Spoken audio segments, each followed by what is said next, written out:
중등부 3부 2반 하지원입니다. 시편 110편 1절부터 7절까지입니다. 여호와께서 내 주에게 말씀하시기를 내가 내 원수들로 내 발판이 되게 하기까지 너는 내 오른쪽에 앉아있으라 하셨도다.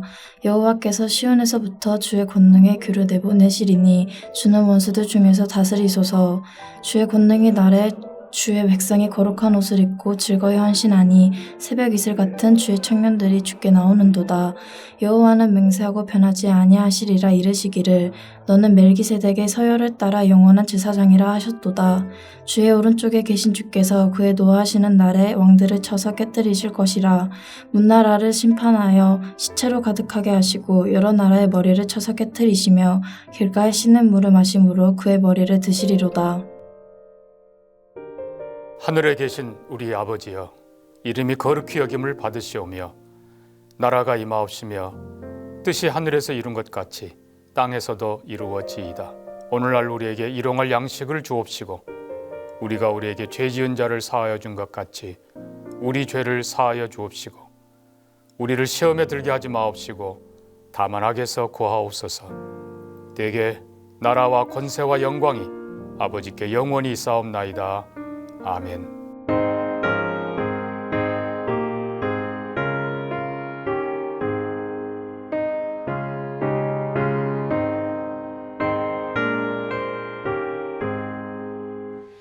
환난과 핍박 중에도 성도는 신앙 지켰네.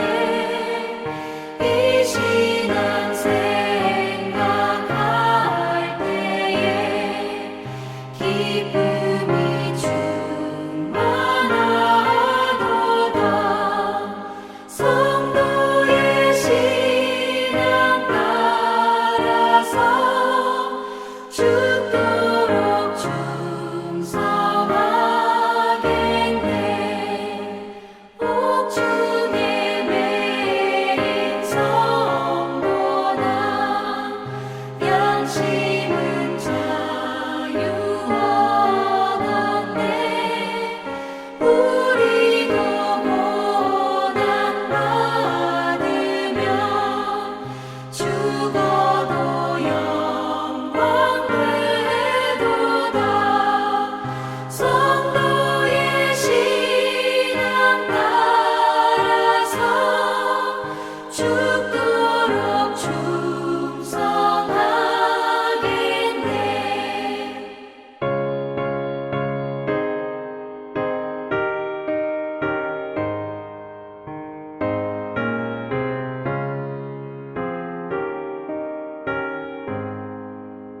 성도의 신앙 본받아 원수도 사랑하겠네.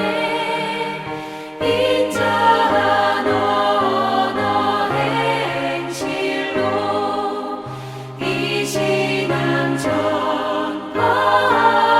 전파하리라.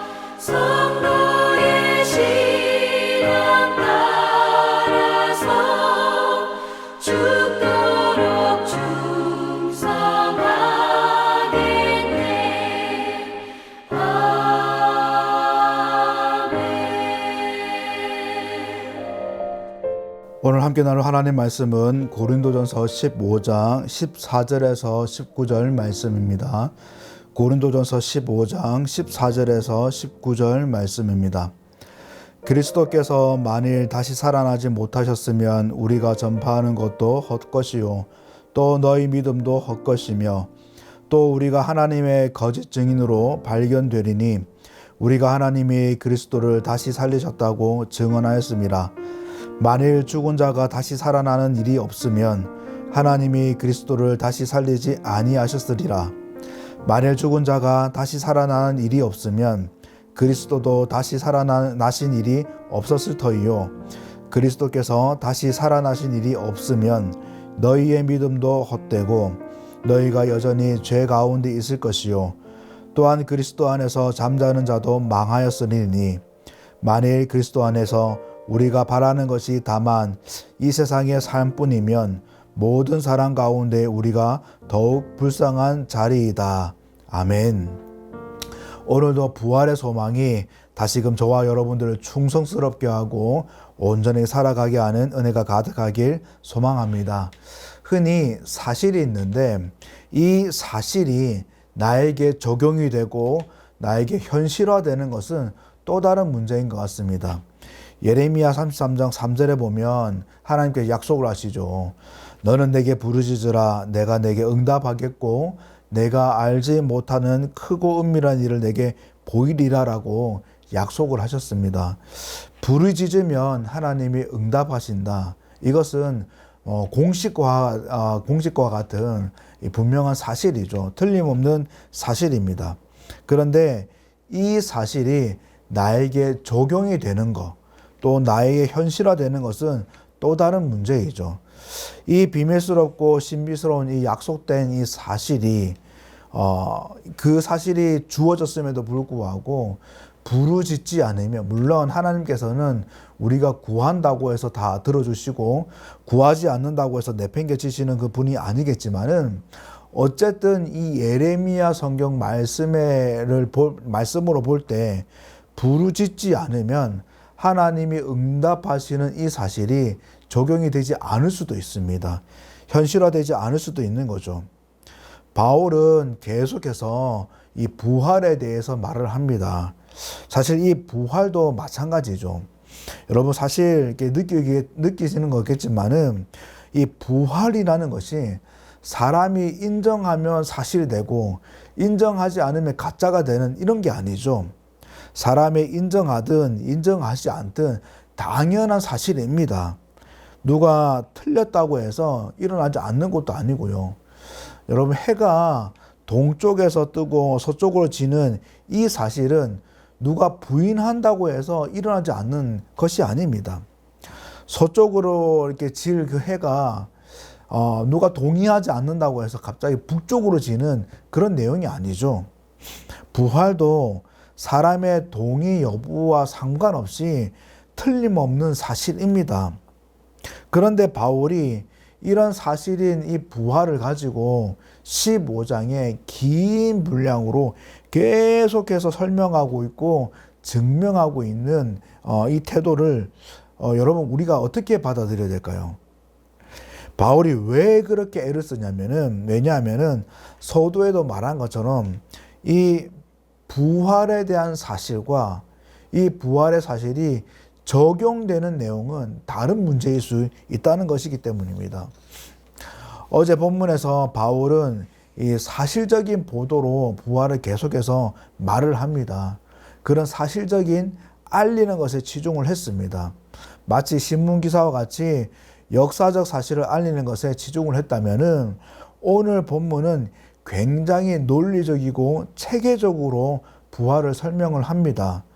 부활이 없다는 이 주장에 대해서 반박을 하는데 조목조목 따져가며 반박을 하며 부활이 있다는 것을, 그게 사실이라는 것을 증명해내 보이죠. 여러분 굉장히 인상적인 것은 만일이라고 하면서 꼬리에 꼬리를 물고 이 부활과 연결되어 있는 사실들, 그 세밀한 의미들을 계속해서 설명해 나갑니다. 죽은 자의 부활이 없으면 그리스도가 다시 살아나지 못했고, 또 그리스도가 다시 살아나지 못했으면 우리가 전파하는 것이 헛것이고 믿음도 헛것이고, 이 믿음이 헛것이면 우리는 여전히 죄 가운데 있을 것이고, 또 부활이 없으면 그리스도 안에 죽은 자들도 다 망한 것이고, 우리도 제일 불쌍한 자다라고 하면서 제일 소망 없는 자라고 하면서 이어서 설명을 합니다. 결국 어떻게 전개가 이루어지냐면은 부활이라는 이 사실 하나 가지고 그리스도인들이 가장 불쌍한 존재인지 아니면 가장 존귀한 존재인지, 교회가 가장 헛된 공동체인지 아니면 가장 소망 있는 곳인지까지 그 문제까지 이어갑니다. 즉 부활이라는 이 사실을 그냥 사실로 덮어두는 것이 아니라, 끝내는 것이 아니라 연결되어 있는 많은 의미들을 찾게 하고 그 의미들이 지극히 교회와 성도의 적용의 문제까지, 현실화되는 문제까지 이어가게 합니다. 특히 이 부활은 어제 본문도 우리가 알아보았지만은 이 교회와 성도의 근간된 너무나 중요한 사실이죠. 정체성의 핵심입니다. 여러분, 모인다고 해서 다 교회가 아니고요. 착하게 산다고 해서 다 성도가 아니듯이 이 예수 그리스도의 이 부활을 빼고는 교회라고 말할 수 없고 성도라고 말할 수 없는 너무나 중요한 것이기 때문에 바울은 이렇게까지 절박한 심정으로 부활에 대해서 논박을 하고 설명을 하는 거죠. 사실 바울은 지금 이 부활을 말할 때에 그냥 논리로 말하는 것이 아니죠. 그냥 맞고 틀렸다의 가설로 말하는 것이 아닙니다. 바울은 부활과 연결된 하나하나의 이 내용이 성도와 교회의 그 내면화되고 있고 그렇게 살아가게 하는 현상으로 설명하는 겁니다. 삶의 방향이 되고 목적이 되고 삶의 열매로 맺어지기를 바라는 적용의 문제, 현실의 문제로 이 다뤄지길 바라는 간절함으로 지금 부활을 설명하고 있는 거죠.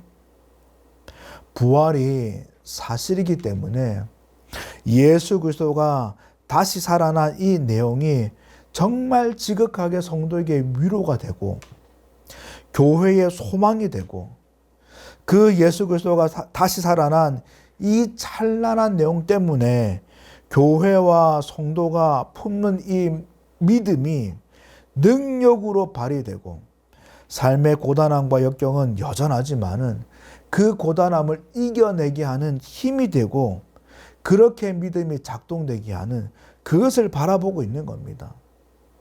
이 믿음이 헛것이 아니라 살아있는 것, 진실한 것이 되고 그래서 죄에서 자유함에 대한 분명한 확신과 구원의 그 확신으로 어려움은 여전하지만은 눈치 보지 않고 주눅들지 않고 당당하게 하나님의 은혜를 갈구하며 그 은혜를 붙잡고 살아가게 하는 것.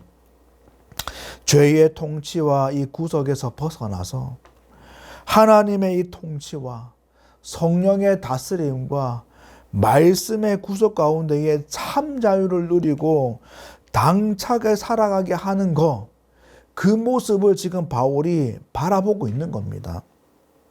19절에 우리가 바라는 것이 다만 이 세상의 삶뿐이면 모든 사람 가운데에 우리가 더욱 불쌍한 자라라고 바울이 말하는데 반대로 지금 당장의 현실적인 그 문제, 세상의 삶에만 갇혀서 주눅들고 허탄해하고 한탄해하고 불평해하고 원망하고 그런 모습이 아니라 이 세상의 너머의 것을 바라보며 감히 세상의 것이 가둘 수 없는 그 찬란한 부활의 소망으로 천국의 영광으로 기쁨으로 영광스럽게 살아가게 하는 것.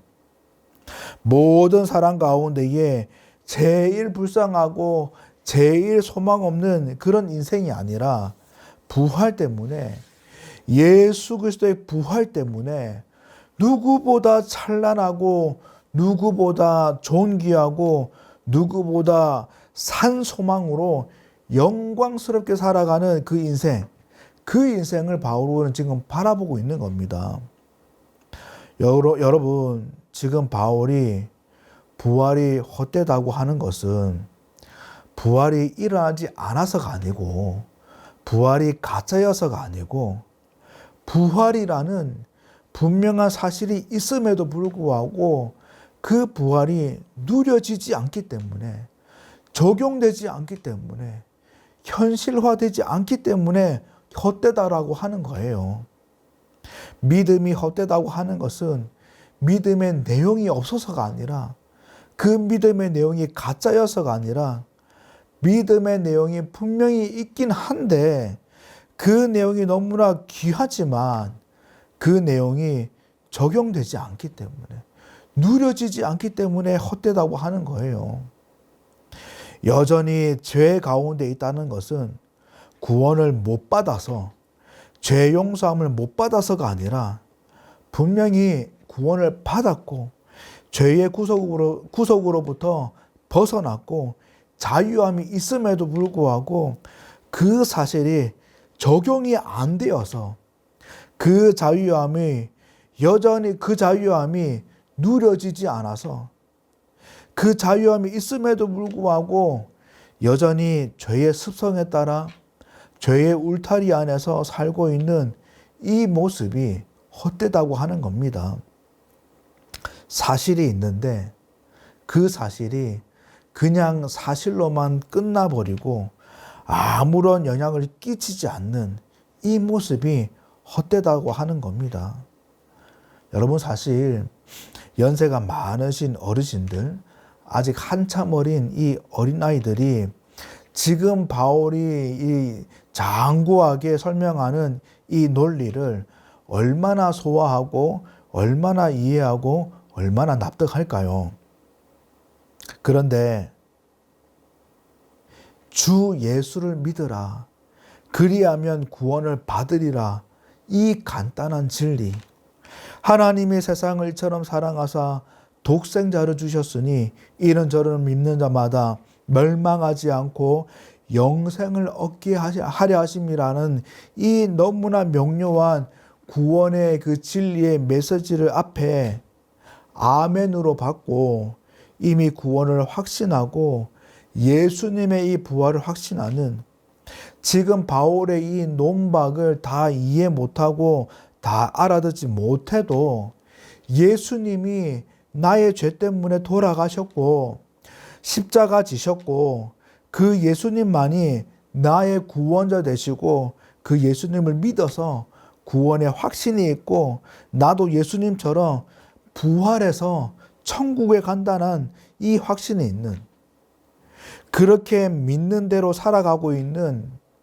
이 어르신들, 이 어린아이들은 사실 지금 중후하게 장후하게 설명하는 이 바울에 대한 논리, 바울의 그 증명, 바울의 설명이 다 필요가 없습니다. 의미가 없습니다. 왜 그렇습니까?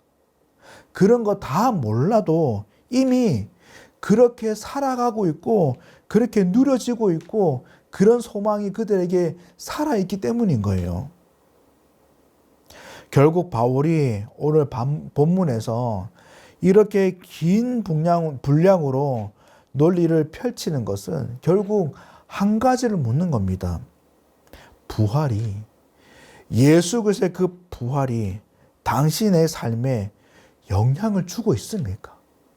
얼마나 삶에 지대하게 살아 있습니까? 그냥 사장된 사실로 끝나고 있진 않습니까? 라고 묻는 것이죠. 다른 말로 하면 여러분, 지금 고린도 교회 성도들이 부활에 대해서 확신이 약해져 가고 있고 의심하는 것도 당시 헬라적인 그 철학적 사고와 당시 문화의 이 요소가 자신도 모르게 그들을 지배하고 있고 강세적으로 작동하고 있는, 그래서 이 부활의 신앙이 시대적 상황의 이 요소들이 그들을 물들어가고 있어서 자기도 모르게 이 확신이 약해져 가고 있는 이 모습들인데, 결국 바울이 묻는 것은 이 부활의 신앙이, 부활에 대한 이 믿음이 다른 것에 밀려나고 있지 않습니까? 다른 것에 의해서 요동하고 있지 않습니까? 이 많은 압박과 이 내재된 것에서 이 부활의 신앙이 잘 지켜나가고 있습니까? 라고 묻는 것이죠. 현실적인 세상의 어떤 것에 흔들리지 않고 변함없이 어제나 오늘이나 동일하게 잘 지켜지고 있습니까? 그렇게 지켜진 이 부활의 신앙이 여러분들에게 영향력을 끼치고 있습니까? 라고 묻는 것입니다. 여전히 삶의 변화로, 삶의 원동력으로 작동이 되고 있습니까? 라고 묻는 것입니다. 사랑하는 성도 여러분, 바울의 이 질문에 저와 여러분들은 어떤 대답을 할 수 있을까요? 저와 여러분들의 삶의 현장에서 예수 그리스도의 이 부활은 또한 파노라마처럼 이 부활에 연결되어 있는 그 많은 내용과 의미들은 그냥 저와 여러분들에게 사실로만 끝나고 있습니까? 아니면 사실을 넘어서 이 모든 메시지와 내용들이 저와 여러분들을 일으키고 다시 우리를 살아가게 하는 그 힘이요, 키가 되고 있습니까? 저와 여러분들은 어떠할까요? 여러분, 간절히 바라는 것은 오늘도 이 부활의 신앙이 온전히 우리 가운데 살아나는, 지켜지는 그 은혜가 있길 바랍니다. 그 지켜진 부활의 신앙, 오늘도 더 새롭게 일어나서 우리가 아침에 찬송했던 것처럼 우리를 더욱 충성스럽게 하고 오늘을 살아가게 하고 우리의 인생을 더 존귀하게 하는, 더 복되게 하는 그 원동력이 되길 간절히 소망합니다. 오늘도 예수 그리스도의 그 부활을 다시금 붙들고 우리도 첫 열매 대신 그분 따라 부활한다는 그 소망을 다시 붙들고 새롭게 일어나는 부활의 그 신앙으로 이 세상의 많은 것들 가운데 흔들리지 않고 더 견고하게, 더 분명하게 온전한 신앙으로 살아가는 그 인생이 저와 여러분들의 인생이 되길, 그래서 더 하나님께 큰 영광 돌리는 저와 여러분이 되길 주님의 이름으로 간절히 축복합니다. 기도하겠습니다. 하나님 아버지, 오늘도 새롭고 분명한 부활의 신앙을 허락하여 주시옵소서. 예수 그리스도의 그 첫 열매 되신 그분의 발자취를 다시금 10년 깊은 곳에 담게 하시고 새기게 하여 주셔서 하나님, 오늘도 그 부활의 신앙 붙들고 온전한 신앙의 길을 아름답게 걸어가는 우리의 발자취가 될 수 있도록 은혜 내려 주시옵소서. 세상에 살아가는 많은 것들이, 큰 어려움들이, 현실적인 것들이 우리를 흔들고 요동칠 때마다 다시금 부활의 신앙 붙들고 일어서서 온전한 모습으로 더 하나님께 영광 돌리며 하나님의 기뻐하시는 그 삶을 이끌어나가는 아름다운 행보가 될 수 있도록 은혜 내려 주시옵소서. 오늘도 부활의 그 신앙이 우리의 소망이 되게 하시고 우리의 힘이 되게 하시고 우리의 희망이 되게 도와주셔서 그 부활의 신앙으로 더욱더 하나님 바라보며 끝까지 인내하고 아름다운 감사의 생활을 살아갈 수 있도록 은혜 베풀어 주시옵소서.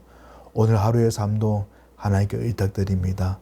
성령 하나님께서 친히 인도하여 주시고 견인하여 주옵소서. 모든 것을 하나님께 의탁드리옵고 감사하오며 예수님 이름으로 간절히 기도드립니다. 아멘.